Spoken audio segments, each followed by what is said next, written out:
Hello, good evening, everybody. So once again, I welcome all of you in today's current affairs. Okay, so today I will be discussing current affairs. Basically, it is 4th of January, but I will be discussing news from 3rd January. Why? Because I was discussing the budget articles and it took me 2 days. That's why there is a lag of 1 day. So tomorrow I will continue with all the news of 3rd of February and 4th of February and 5th of February. Maybe I will discuss tomorrow or day after tomorrow. Okay, but don't worry, I will cover all the topics. Okay, so the topics which I am going to discuss today. Recently, United States of America has agreed to a trade deal. Indian government and United States have struck the trade deal in which US has said that we will be bringing down the reciprocal tariffs to 18%. Okay, but at the same time, Trump has said that imports to India from USA, exports from USA, imports in India, which are US based, they will attract zero tariffs and we will also reduce some tariff barriers. So we have yet to see the details of the deal.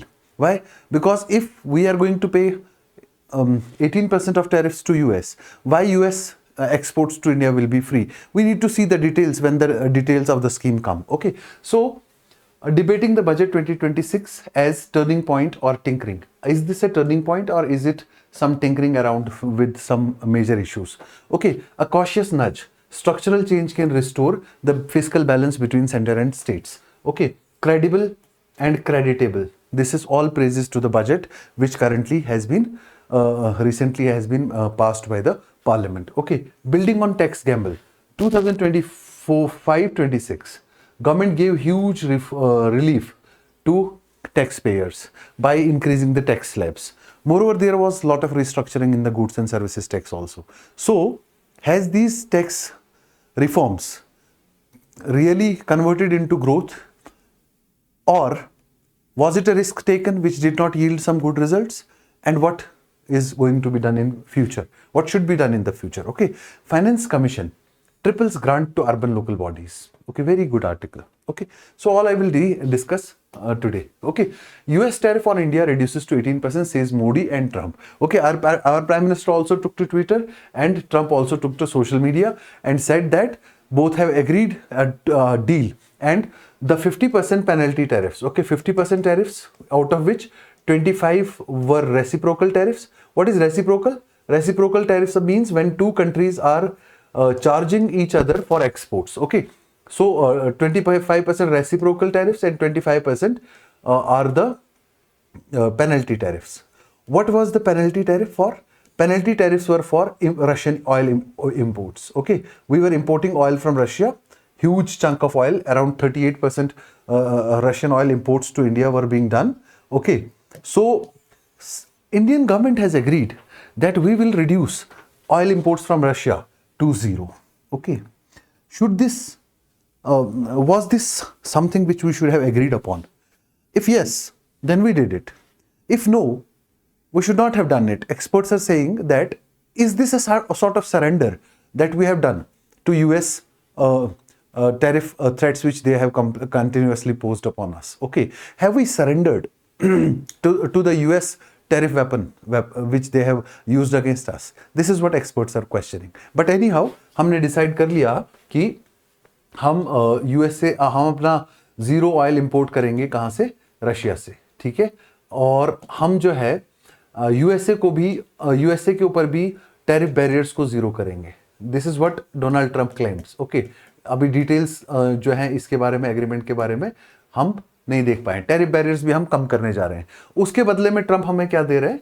18% tariffs, reciprocal tariffs हमारी goods के ऊपर. ठीक है, हमारे prime minister साहब कहते हैं कि इससे जो हमारा जो एक्सपोर्ट रुका हुआ था या एक्सपोर्ट में जो डिफिकल्टी आ रही थी, ठीक है, तो इसकी वजह से काफ़ी ज़्यादा आसानियां होंगी. अब एक्सपोर्टर्स जो हैं, जो यूएस में एक्सपोर्ट कर रहे थे, उनको काफ़ी ज़्यादा आसानियां होंगी. ठीक है, उनको आसानियां इसलिए होंगी क्योंकि इमेंस अपॉर्चुनिटीज़ हैं म्यूचुअल बेनिफिशियल कॉर्पोरेशन के लिए दोनों कंट्रीज़ के पास. तो ट्रेड एक बेटर पाथवे पे जाएगी. लेकिन बहुत सारे एक्सपर्ट्स इस वक्त एक ही चीज़ को क्वेश्चन कर रहे हैं, क्या हमने अपनी स्ट्रेटेजिक ऑटोनॉमी को सरेंडर करा है? Have we surrendered our strategic autonomy? Okay, तो ये देखने को है, क्योंकि हम डिटेल्स इसकी जब देखेंगे इस एग्रीमेंट की, इस डील की, तो then only we can be able to answer this question. अभी तो जस्ट एक हेडलाइन है, ठीक है। नेक्स्ट क्वेश्चन, नेक्स्ट आर्टिकल जो है, डिबेटिंग द बजट ऑफ 2025, क्या ये सिर्फ एक टिंकरिंग है, बातचीत है, रेटोरिक है, या क्या ये एक सच में टर्निंग पॉइंट है? ठीक है, जो बात करने वाले हैं आर नागराज साहब, ठीक है, वो Indira Gandhi institution and development research institution के एक बहुत बड़े एसोसिएट रहे हैं, ठीक है। इनका ये कहना है कि बजट यूजुअली होता क्या है। बजट एक्चुअली एक फाइनेंशियल डॉक्यूमेंट तो है, annual financial statement, more over ये एक पॉलिटिकल डॉक्यूमेंट भी होता है, जो क्या करता है, गवर्नमेंट की तरफ से रिस्पॉन्स करता है जो मिड टर्म चैलेंजेस हैं उनको। और ये क्या कहता है कि ये एनुअल रेवेन्यू एक्सपेंडिचर स्टेटमेंट भी होता है, और ये गवर्नमेंट प्रायोरिटीज को हाईलाइट करता है। इस वजह से ये एक पॉलिटिकल डॉक्यूमेंट भी है। तो ये कह रहा है कि बजट में क्लोजली देखने से हमको पता चलेगा कि ये जो लॉन्ग टर्म पॉलिसी डॉक्यूमेंट है, ये हमें क्या दे रहा है फ्यूचर के लिए। और बजट के सिवा गवर्नमेंट की तरफ से ऐसा कोई भी पॉलिसी डॉक्यूमेंट नहीं आता जिसमें क्लियर मॉनिटरेबल टारगेट्स आ जाएं, या क्लियरली मॉनिटरेबल चीजें जो है सामने रखी जाएं, टारगेट्स, विजन गवर्नमेंट का रखा जाए। ऐसा कोई भी प्रैक्टिकली मॉनिटरेबल डॉक्यूमेंट नहीं आता, इसलिए बजट को बहुत क्लोजली देखना पड़ेगा, ठीक है। अब हम इस वक्त ये जो बजट है हमारा, ये स्पेशल क्यों है? क्योंकि it has been presented amid a geopolitical turmoil at the global level, ठीक है, जो मैं ऑलरेडी डिस्कस कर चुका हूं। रशिया यूक्रेन का वॉर जो है वो अनरिजॉल्व्ड है, सेंट्रल एशिया पूरा हिला हुआ है, ट्रंप के ईरान के साथ रिलेशंस जो है खराब चल रहे हैं, ठीक है। ऊपर से ट्रंप का ग्रीनलैंड के ऊपर एक अलग से इशू चल रहा है, ठीक है। ट्रंप के टैरिफ वॉर जो उसने लॉन्च किया उसका अलग से इशू चल रहा है। चाइना का डोमिनेंस जो है रेयर अर्थ एलिमेंट्स पे, वो अलग एक इशू है। इंडिया का रेयर अर्थ एलिमेंट पे चाइनाज रेयर अर्थ एलिमेंट्स में चाइना के ऊपर डिपेंडेंसी एक अलग इशू है, ठीक है। तो पूरी सप्लाई चेन जो ओवरऑल डिसरप्टेड है। इसके बावजूद इंडिया के लिए क्या इस बजट में क्या क्या चीजें हैं, क्या क्या चीजें हैं? अब ये जो जब वर्ल्ड वॉर सेकेंड खत्म हुआ, उसके बाद जो ग्लोबल ऑर्डर सेट हुआ था, वो ग्लोबल ऑर्डर ओवरऑल चेंज होता हुआ नजर आ रहा है, ठीक है। तो हमारी इकोनॉमिक रिलेशंस या सिक्योरिटी अरेंजमेंट्स रशिया के साथ, वो भी अब अलग से थ्रेटन हो गई। क्यों? क्योंकि हमने एक तरफ से बजट एक दिन पास किया, दूसरे दिन हमने ये कमिट कर लिया कि हम रशिया से अपने इंपोर्ट्स जीरो कर देंगे, ठीक है। उसी तरह ये सारी चीजें जो हैं, यूरोपियन यूनियन के साथ हमने बहुत अच्छा फ्री ट्रेड एग्रीमेंट किया। तो ये तो हो गए एक्सटर्नल चीजें जो हम कर रहे हैं। पर क्या ये बजट 2026-27 है, जब हम इसको इन सारी चीजों के कॉन्टेक्स्ट में पढ़ेंगे, तब हमको बेटर वे में समझ आ जाएगा कि क्या ये बजट इस टाइम की नीड के हिसाब से सही है या गलत है। या मतलब गलत तो नहीं बोल सकते, या कम है, लेस देन द एक्सपेक्टेशन, ठीक है। मेरे को हिंदी में पढ़ाने में, उर्दू में बात करने में थोड़ा दिक्कत होती है, ठीक है, पढ़ाने के लिए सिर्फ, है ना। तो इसलिए I don't find at times appropriate words, ठीक है। तो we need to read the budget properly. Are we strengthening our domestic economy? Are we giving ample to the middle class, to the unemployment sector, to social security sector? Or we have focused only on strategic issues, bigger issues, ठीक है। जैसे India का manufacturing sector जो है, सबसे ज्यादा boost हमने इस पे क्यों दिया? वाई? कोई कह सकता है, ये बता सकता है मुझे कि हमने मैन्युफैक्चरिंग सेक्टर के ऊपर क्यों ज्यादा से ज्यादा बूस्ट किया? इसलिए क्योंकि मैन्युफैक्चरिंग सेक्टर हमारा जो है वो ये बता रहा है कि ये सेटिस्फैक्टरीली जो है परफॉर्म नहीं किया पिछले कई सालों में। Why it has not performed satisfactory performance इसका है या नहीं है? हालांकि जीडीपी के एस्टिमेट्स हैं, वो ये कहते हैं कि हमारा ग्रोथ जो है 6.5 to 7% है। बिल्कुल सही बात है। इवन 7% प्लस Q4 का जो जीडीपी का परसेप्शन है 2025-26 वाले साल के लिए, तो ये जो है ये ठीक है, मैं मानता हूं। लेकिन मैन्युफैक्चरिंग के लिए कहते हैं कि ये ओवर स्टेटमेंट है। क्यों? क्योंकि हमारे पास एक और डॉक्यूमेंट है, एक और सर्वे है, annual survey of industries, ASI। Annual survey of industries ये कहता है कि जो हमारी ग्रोथ रेट है इंडस्ट्रियल सेक्टर में, वो बहुत ज्यादा नहीं है जितनी हमें एक्सपेक्टेड है, ठीक है। हमारा फिक्स्ड इन्वेस्टमेंट में बहुत मॉडेस्ट ग्रोथ है, फिक्स्ड इन्वेस्टमेंट में बहुत ही मॉडेस्ट ग्रोथ है, मतलब बहुत हाई नहीं है लेकिन मॉडेस्ट ग्रोथ है हमारा। फिक्स्ड इन्वेस्टमेंट मतलब कैपिटल फॉर्मेशन, ठीक है, modest growth in fixed investment, ठीक है। उसके अलावा इंडस्ट्रियल कैपेसिटी जो है पूरे एक डेकेड की बात कर रहा है कि ये धीरे धीरे इसका इरोजन हुआ है। इरोजन इसलिए हुआ है क्योंकि हम इंपोर्ट पे डिपेंडेंट है, ज्यादा से ज्यादा इंटरमीडिएट गुड्स या कैपिटल गुड्स हम क्या कर रहे थे, अभी तक इंपोर्ट कर रहे थे। It is due to dependence, over dependence on inputs and capital goods, over dependence on imports of inputs and capital goods। तो इंपोर्ट के लिए हम इंपोर्ट कर रहे थे मैक्सिमम गुड्स एंड सर्विसेज को, ठीक है, लेकिन फाइनल गुड्स नहीं, रॉ मटेरियल्स। अब जब हम रॉ मटेरियल्स को इंपोर्ट कर रहे हैं उनके ऊपर बहुत हाई ड्यूटीज था, ठीक है। अभी रिसेंट बजट में ड्यूटीज या तो जीरो कर दिया या कम कर दिया या कट कर दिया, सिवाय कुछ इनपुट्स के, जैसे केमिकल सेक्टर में, ठीक है। तो इनपुट्स के ऊपर जब एक रूल याद रखना इकोनॉमिक्स में, जब इनपुट्स का इंपोर्ट ड्यूटी ज्यादा हो, when import duty of inputs is more and final goods का जब इंपोर्ट ड्यूटी कम हो, फाइनल गुड्स का इंपोर्ट ड्यूटी जब कम हो, ऐसे ड्यूटी स्ट्रक्चर को कहते हैं इन्वर्टेड ड्यूटी स्ट्रक्चर। जब रॉ मटेरियल पे आपको ज्यादा इंपोर्ट ड्यूटी पे करना पड़े as compare to final good, तो लोग क्या करते हैं, फाइनल गुड ही इंपोर्ट कर लेते। तो फाइनल गुड इंपोर्ट करते हैं जब, तो हमारी इंडस्ट्री अब किसके लिए मैन्युफैक्चरिंग करे, जब इंपोर्ट से ही हमारे नीड फुलफिल हो रहा है। तो because of this inverted duty structure, because of this inverted duty structure, inverted duty structure की वजह से इंडस्ट्री ने सही परफॉर्म नहीं किया है ओवर द पास्ट डेकेड। इसको फिक्स करने के लिए इस बजट में बहुत ही इंपॉर्टेंट काम किया, जो टैरिफ मॉडिफिकेशन जो है हुई इस वक्त। सो इसीलिए टैरिफ मॉडिफिकेशंस को कहा जा रहा है ये बिल्कुल करेक्ट स्टेप है। इससे क्या होगा, इंपोर्ट ड्यूटी जो इन्वर्टेड ड्यूटी स्ट्रक्चर है हमारा वो करेक्ट हो जाएगा, ये पहली चीज है, ठीक है। दूसरी चीज ये कहा कि इलेक्ट्रॉनिक्स और चाइना फैक्टर जो है हमारा, क्या उसको हमने सही से रिस्पॉन्ड कर पाए या नहीं कर पाए। हमने अभी इकोनॉमिक सर्वे ने कहा कि हमारा जो क्रिटिकल मिनरल्स है, ठीक है, या रेयर अर्थ एलिमेंट्स है, इकोनॉमिक सर्वे कह रही थी कि इंडिया बहुत अच्छा कर सकता है इलेक्ट्रॉनिक्स के मैन्युफैक्चरिंग में, इलेक्ट्रिक व्हीकल्स में, लेकिन रेयर अर्थ एलिमेंट्स जो है वो चोकिंग पॉइंट है। क्यों? क्योंकि हम चाइना पे डिपेंडेंट है। 45% हमारा जो रेयर अर्थ एलिमेंट्स है वो चाइना से इंपोर्ट हो रहा है।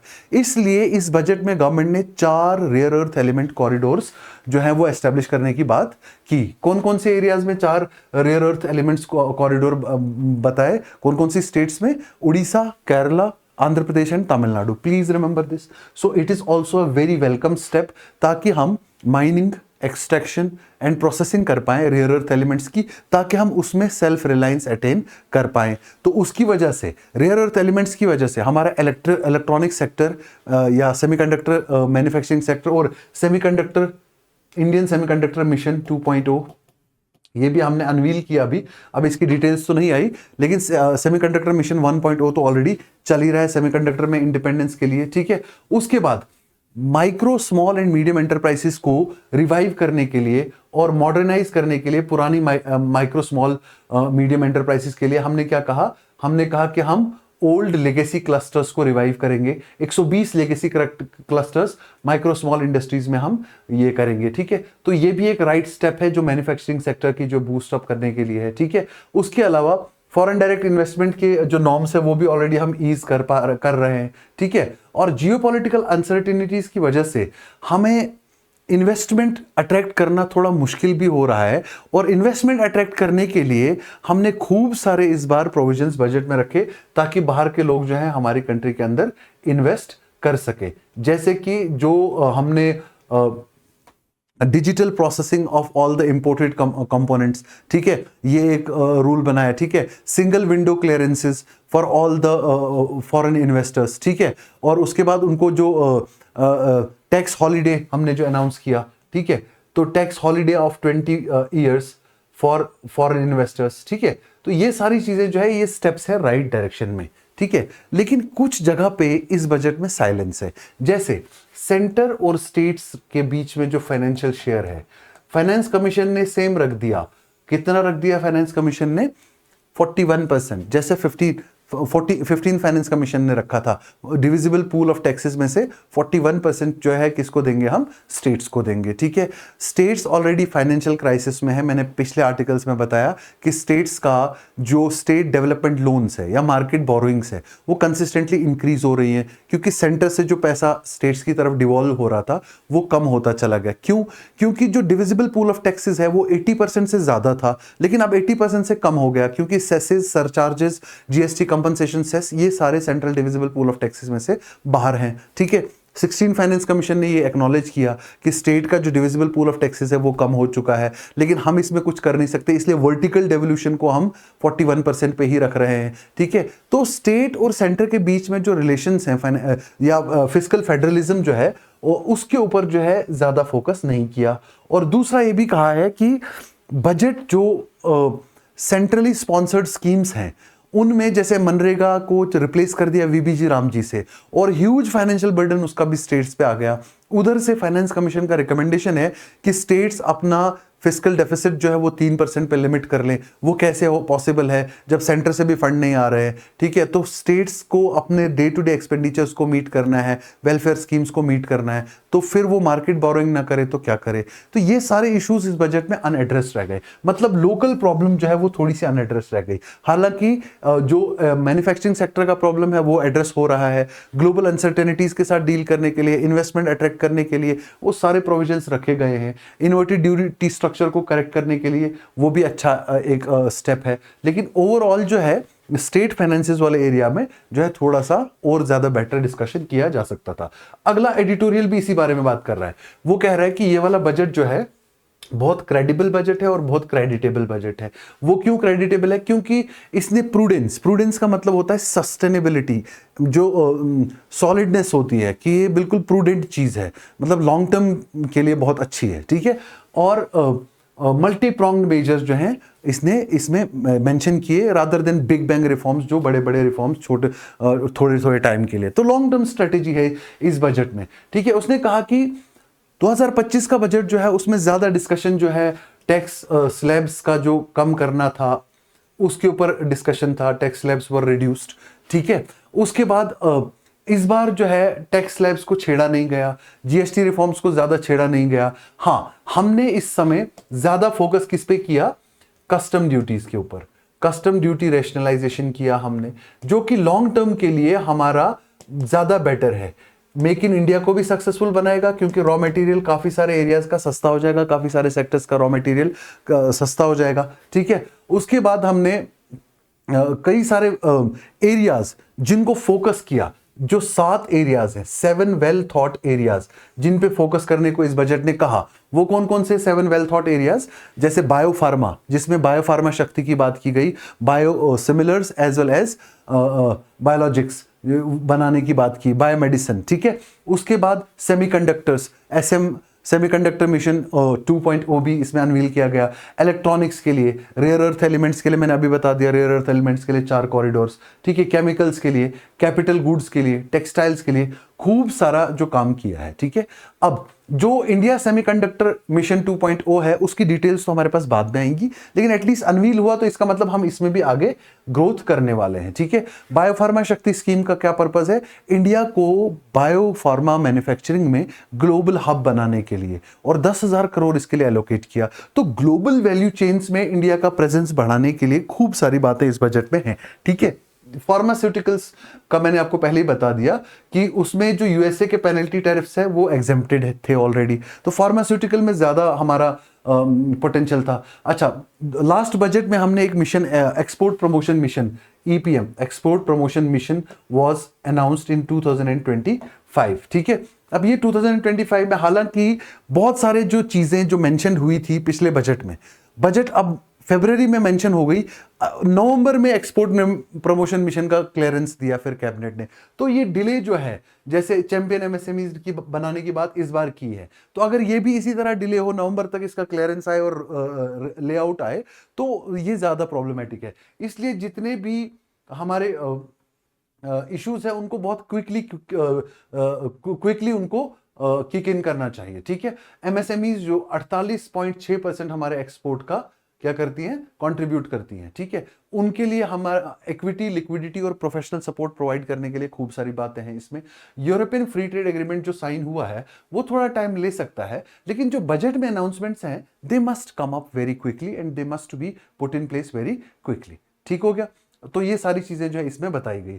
और जो हमारे वाटरवेज ईस्ट कोस्ट को कनेक्ट करने के लिए, ठीक है, ईस्ट कोस्ट इंडस्ट्रियल कॉरिडोर को कनेक्ट करने के लिए जो इंटीग्रेशन करने के लिए इसमें बजट में अनाउंसमेंट है, that is also very good. Then also new national waterway 5 कल के लेक्चर में मैंने बताया, ठीक है, तालचर से वेस्ट बंगाल के 2 पोर्ट्स में कनेक्ट करेंगे, ठीक है। उसके बाद मिक्सचर जो है, एक्सपेंडिचर कैपिटल एक्सपेंडिचर को पुश किया है कई सारे सेक्टर्स में, इंफ्रास्ट्रक्चर क्रिएशन के लिए भी, ठीक है, या फिर आपने स्कूल, हेल्थ, एजुकेशन में ओवरऑल जो कैपिटल एक्सपेंडिचर को बढ़ाया गया ये 12.2 लाख करोड़ तक कर दिया गया, जो अप्रोक्सीमेटली कितना है, capital expenditure will be now 4.4% of our GDP, which is actually very good. But at the same time ये कैपिटल एक्सपेंडिचर किस सेक्टर में करने जा रहे हो? अगर तो आप कर रहे हो अगर तो आप कर रहे हो हेल्थ सेक्टर में,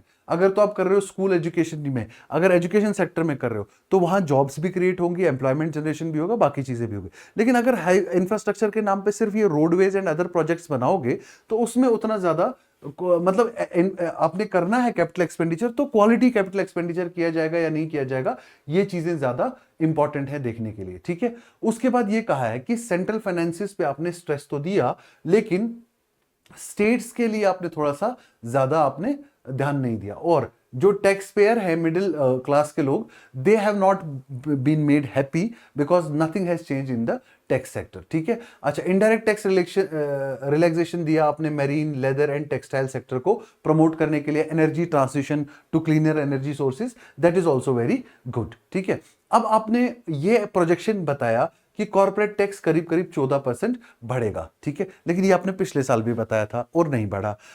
जो पर्सनल इनकम टैक्स है और टैक्स रेवेन्यू है वो भी आपने बताया था इंक्रीज होगा, वो भी अभी नहीं हुआ। उसके बावजूद भी आपने टैक्स में कोई मेजर चेंजेस नहीं लाए, तो क्या आप पिछली बार जो आपने गैम्बल किया टैक्स पे, इस बार भी उसी पे डिपेंडेंट हो? और उसने तो अभी 1 साल के अंदर ये एक्सपीरियंस हुआ कि उसने ज्यादा वैसा एक्सपेक्टेडली रिटर्न नहीं दिया जैसा आपको एक्सपेक्टेशन था, ठीक है। तो जीएसटी रेवेन्यू जो है फिर से प्रोजेक्ट कर रहे हो कि वो कॉन्ट्रैक्ट होंगे, क्योंकि रिसेंटली वो डेफिनेटली कॉन्ट्रैक्ट होंगे। रिसेंटली जीएसटी में जो रैशनलाइजेशन हुआ जीएसटी 2.0 के फॉर्म में सितंबर में, जिसमें 2 ही टैक्स स्लैब्स रखी गई, 5% और 12% की, ठीक है। तो जीएसटी को जो है थोड़ा सा और आप जीएसटी टैक्स रेवेन्यू में एक्सपेक्टेशन है ये है कि वो कम हो जाएगा। और सेंटर का फिस्कल डेफिसिट सबसे ज्यादा इंपॉर्टेंट है। अब हम कह रहे हैं कि हम 4.3% पे आ जाएंगे 2026-27 के साल में, और 2025-26 के लिए हमने हमारा टारगेट क्या था, 4.4%, और वो हमने अचीव भी किया, ठीक है। फाइनेंस कमीशन कहती है कि कम से कम 3.5% तक आपको 2030-31 के साल तक आ जाना है फिस्कल डेफिसिट के फॉर्म में, ठीक है। तो ये अच्छा जो फिस्कल डेफिसिट का पर्टिकुलरली जो ड्रॉप है कोविड के बाद, ये बहुत एडमिरेबल स्टेप जो है, एडमिरेबल अप्रोच रही है गवर्नमेंट की, और इसको कंटिन्यूअसली कट किया है, ठीक है। अब वो लोग डेफिनेटली डिसअपॉइंट हुए हैं जो टैक्स रिलीफ्स या सब्सिडीज के लिए सोच रहे थे, कोई मेजर स्कीम्स के लिए सोच रहे थे, तो उनको कुछ ज्यादा देखने को मिला नहीं। लेकिन ओवरऑल जो मेजर बजट के ऊपर ओपिनियन है वो ये है कि लॉन्ग टर्म स्ट्रेटेजिकली अगर देखोगे आप, अगर करंट ग्लोबल सिनेरियो में आप देखोगे तो ये बहुत एक अच्छी चीज है, ठीक है। लेकिन उधर से टैक्स एक्सपर्ट्स कह रहे हैं कि टैक्स पे भी इस समय आपको थोड़ा सा रिबेट्स देना था, ये एक हाई टाइम था, हाई अपॉर्चुनिटी थी, क्योंकि आप पूरी तरह से डिपेंडेंट हो ग्लोबल डिमांड पे, जो कभी इंक्रीज हो सकती है, श्रिंक हो सकती है। डोमेस्टिक डिमांड को पुश करने के लिए आपको और टैक्स बेनिफिट्स इंट्रोड्यूस करने थे, वो अगला आर्टिकल है, ठीक है। Building on tax Gamble that did not पे ऑफ।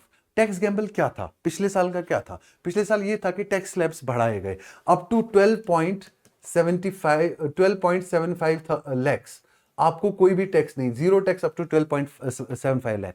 एक्सपेक्टेशन ये था कि लोग ये पैसा खूब खर्चा करेंगे और इसकी वजह से एग्रीगेट डिमांड जो है वो इंक्रीज हो जाएगी और उसी की वजह से प्रोडक्शन भी इंक्रीज होगा। तो कंजम्पशन और डिमांड मोर और लेस उतना बढ़ा नहीं, ठीक है, लेकिन उसकी वजह से लोगों के हाथ में खूब पैसा आने की वजह से मनी सप्लाई बढ़ गया और इन्फ्लेशन बढ़ गया, ठीक है। अब इशू ये है कि अब ये बजट 2025-26 को ग्लोबल सिनेरियो में देखे तो बहुत अच्छा है, लेकिन 25-26 का बजट मिडिल क्लास के लिए बहुत ही अच्छा था क्योंकि उसमें बहुत बड़ा टैक्स उनको बेनिफिट मिला था, ठीक है। लेकिन अगर हम अब वाला बजट देखें 2026 में, तो इसमें जो है अगर इसको इवेलुएट करें 2025-26 के कंपैरिजन में, तो डोमेस्टिक इश्यूज पे थोड़ा सा हमारा उतना सक्सेस नहीं है जितना हमारा इंटरनेशनल लेवल पे। क्यों? क्योंकि हमने 2025-26 में जो स्टेप्स लिए थे वो एक गैम्बल था, लेकिन उस गैम्बल की वजह से वापस हमको वो पेमेंट नहीं मिला। हमारा रेवेन्यू कलेक्शन कितना है? 13.12 लाख हुआ, ठीक है। जो रिवाइज्ड एस्टिमेट है वो कितना कह रहे हैं कि 13.12 लाख अभी तक टैक्स कलेक्शन, रेवेन्यू कलेक्शन हुआ है, जबकि हम एक्सपेक्ट कर रहे थे 14.38 लाख, 14.38 लाख हम एक्सपेक्ट कर रहे थे। तो शॉर्टफॉल कितना हुआ? 1.26 लाख का। इसी तरह जीएसटी में भी 1.31 लाख का शॉर्टफॉल हुआ। हालांकि आपको अच्छा रिटर्न मिला एक्साइज ड्यूटीज में और कस्टम ड्यूटीज में, लेकिन उसके बावजूद भी आप देखो ग्रॉस टैक्स रेवेन्यू में भी आपका 1.92 लाख का शॉर्टफॉल है, जिसमें सबसे ज्यादा शॉर्टफॉल जो है वो जीएसटी में है, 1.31 लाख करोड़, ठीक है, और 1.26 लाख करोड़ सबका इनकम टैक्स में शॉर्टफॉल है as compare to previous expectations. तो आपने फिर भी वो tax regime as it is रहने दिया, despite it has given you huge shortfalls in the previous year. सिर्फ इंक्रीज किस में हुआ? कॉर्पोरेशन टैक्स में और यूनियन एक्साइज में और कस्टम ड्यूटीज में, ठीक है। तो इसलिए क्या आपको नहीं लगता कि हमको टैक्स पे भी थोड़ा सा रिफॉर्म्स करने की जरूरत है? ये आर्टिकल का कहना है, ठीक है। और दूसरी चीज ये है कि कैपिटल पे हमने फोकस तो किया, लेकिन कैपिटल एक्सपेंडिचर कहां करोगे? एग्रीकल्चर सेक्टर में करोगे, एजुकेशन सेक्टर में करोगे, हेल्थ और रूरल सेक्टर में करोगे, या फिर सिर्फ और सिर्फ किस चीज में करोगे? अर्बन डेवलपमेंट में करोगे, रोड्स एंड अदर थिंग्स में। अगर अर्बन डेवलपमेंट, रूरल डेवलपमेंट में किया तो इससे ज्यादा जॉब्स क्रिएशन नहीं होगा। लेकिन अगर आपने इसमें किया कैपेक्स, कैपिटल एक्सपेंडिचर अगर आपने ज्यादा एग्रीकल्चर सेक्टर में, एजुकेशन या हेल्थ सेक्टर में किया, तो इससे चांसेस ये हैं कि आपकी जॉब्स भी इंक्रीज हो, एम्प्लॉयमेंट भी बढ़े, एजुकेशन भी और हेल्थ सेक्टर भी थोड़ा सा इंप्रूव हो जाएगा, ठीक है। उसके बाद 2026 के बजट में एक और चीज ये है कि ये पॉलिटिकली और इकोनॉमिकली एक अनसर्टेन साल होने वाला है 2026 का। जैसे इकोनॉमिक सर्वे ने हाईलाइट किया कि 10% चांसेस ऐसे हैं, इकोनॉमिक सर्वे ने प्रेडिक्ट किया कि बहुत अनसर्टेन ईयर होने वाला है 2026-27 का। किस किस की वजह से? Because of the global political as well as economic uncertainties. तो बड़ा टर्बुलेंट साल होने वाला है 26-27 का। ऐसी सिचुएशन में आपको डोमेस्टिक डिमांड पुश करने के लिए कुछ ना कुछ सॉलिड कदम लेने थे, ठीक है। अब डोमेस्टिक डिमांड को पुश करने के लिए अगर आप डोमेस्टिक डिमांड पुश करोगे तो एक रेजिलियंस रहता है इकोनॉमी का, हम ग्लोबली सिर्फ ग्लोबल फैक्टर्स पे ही डिपेंडेंट नहीं रह रहे हैं, ठीक है। तो ये कह रहे हैं कि अगर जो सिचुएशन वर्सन होती चली गई, अगर एक्सटर्नल सिचुएशन और ज्यादा वर्सन होती चली गई, ठीक है, तो उसकी वजह उसको कर्व करने का एक सिंपल तरीका था आपको कि एक्सटर्नल डिमांड की ऊपर डिपेंड ना रह के आप डोमेस्टिक डिमांड को बढ़ाने की कोशिश करते, ठीक है। अब डोमेस्टिक डिमांड करने के लिए डोमेस्टिक डिमांड को आपने करेक्ट करने के लिए आपको टैक्स रिफॉर्म्स जरूर इंट्रोड्यूस करने थे, कुछ आपको सब्सिडीज फर्दर इंक्रीज करनी थी या सब्सिडी रैशनलाइजेशन करना था, ताकि लोगों के पास एम्पल पैसा रहता और डिमांड कंटिन्यूअसली बनी रहती इकोनॉमी में। हाँ, जो आपने सप्लाई साइड रिफॉर्म किए, जैसे कैपेक्स, कैपिटल एक्सपेंडिचर बढ़ाना, ठीक है, सप्लाई साइड मेजर्स लेना एम्प्लॉयमेंट के लिए, credit guarantee for micro small and medium enterprises, ये ठीक है, ये फिस्कल प्रूडेंस के लिए बहुत अच्छी चीजें हैं। लेकिन डोमेस्टिक डिमांड एक और चीज है जो ऐड की जा सकती थी। जितना भी हमारे इस वक्त खास करके जैसे एम्प्लॉयमेंट नंबर्स जो है उन पे ज्यादा बात नहीं हुई, ठीक है। उसके बाद आपने कई सारी चीजें जो है वो थोड़ा सा मिस कर दी, ठीक है। और क्या क्या मिस किया हमने? जैसे हमने मिस किया कि हमने काफी ज्यादा जो डेमोग्राफिक डिविडेंड पे हम ओवर रिलाई कर रहे हैं, लेकिन ये आपने ध्यान में नहीं दिया कि मैक्सिमम हमारे डेमोग्राफिक डिविडेंड का पीक आ जाएगा कब? 2030 तक, तो डेमोग्राफिक डिविडेंड पीक होने की वजह से आप वो डेमोग्राफिक डिविडेंड एक्सपेक्ट नहीं कर सकते जो आज से 5 साल पहले था। तो आपको आज भी अपना ह्यूमन रिसोर्स बढ़ाने के लिए और कैपेबिलिटीज इंक्रीज करने के लिए थोड़ा आपने काम करना था। हालांकि आपने टूरिज्म सेक्टर में बात की कि हम कई सारे टूरिस्ट गाइड्स को 10,000 टूरिस्ट गाइड्स जो हैं उनको स्किल करेंगे, ट्रेन करेंगे, national institutes of tourism and skilling हम एस्टैब्लिश करेंगे, ठीक है। लेकिन ओवरऑल अपने जो डेमोग्राफिक डिविडेंड पे कंटिन्यूसली बात नहीं की, और वुमेन की अनएम्प्लॉयमेंट, वुमेन की लेबर फोर्स पार्टिसिपेशन रेट को आपने ध्यान में नहीं रखा। ये क्रिटिकल एस्पेक्ट्स हैं इस साल के बजट के, ठीक है। उसके बाद के टारगेट जो हम मिस क्यों कर रहे हैं, तो इसके लिए करना क्या चाहिए। अगर ये सारी चीजें आपने जो की ये भी साथ रखते, और 2-3 चीजें आपको और करनी थी। आपको थोड़ा एक्सेस स्पेंडिंग करना था, डेवलपमेंटल एक्सपेंडिचर प्रायोरिटाइज कर सकते थे आप, एम्प्लॉयमेंट सिनेरियो प्रायोरिटाइज कर सकते थे, और वेलफेयर एक्सपेंडिचर प्रायोरिटाइज कर सकते थे। उससे डोमेस्टिक डिमांड आपकी बढ़ी रहती। और दूसरा ये कर सकते थे कि इस वक्त आपको पोल्यूशन के ऊपर आपने कोई भी ज्यादा बात नहीं की, ठीक है। पोल्यूशन के ऊपर डायरेक्टली आपको बात करना चाहिए था। खास करके जो दिल्ली के पोल्यूशन का सिनेरियो आपने देखा, तो ये एक अब पहली दफा पोल्यूशन एक पॉलिटिकल इशू के फॉर्म में बन चुका है। तो इस वक्त इसको हेड ऑन लेना था। We should have openly declared a war on pollution, और पोल्यूशन का कोई मेंशन भी बजट में नहीं है। तो ये एरियाज हैं जो मिसिंग है, ठीक है। अब धीरे धीरे हम बजट वाली सीरीज की कंप्लीशन की तरफ जा रहे हैं, तो क्रिटिकल पॉइंट्स भी डिस्कस हो रहे हैं, ठीक है। ओके, अब cautious nudge, only structural change can restore fiscal balance between center and states, ठीक है। सेंट्रल जो फाइनेंस कमीशन है उसने जो 41% का दिया ना रिकमेंडेशन, ये कह रहा है आर्टिकल कि थोड़ा बेटर किया जा सकता था। आप अभी 41% देते और ग्रेजुअली इसको इंक्रीज करते।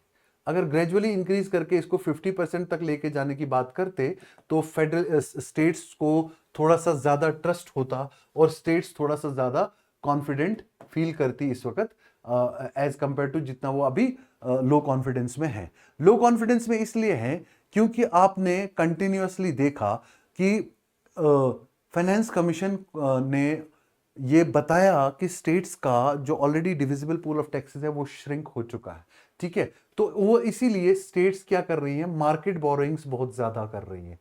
अब मार्केट बोरोइंग्स जब करेंगी स्टेट, तो ऐसे टाइम में उनका फिस्कल डिसिप्लिन जो है वो जो है थोड़ा सा खराब हो रहा है, ठीक है। उनका फिस्कल डिसिप्लिन, फिस्कल प्रूडेंस खराब हो रहा है, ओवरबर्डन्ड डेट में चली जा रही है स्टेट्स, ठीक है।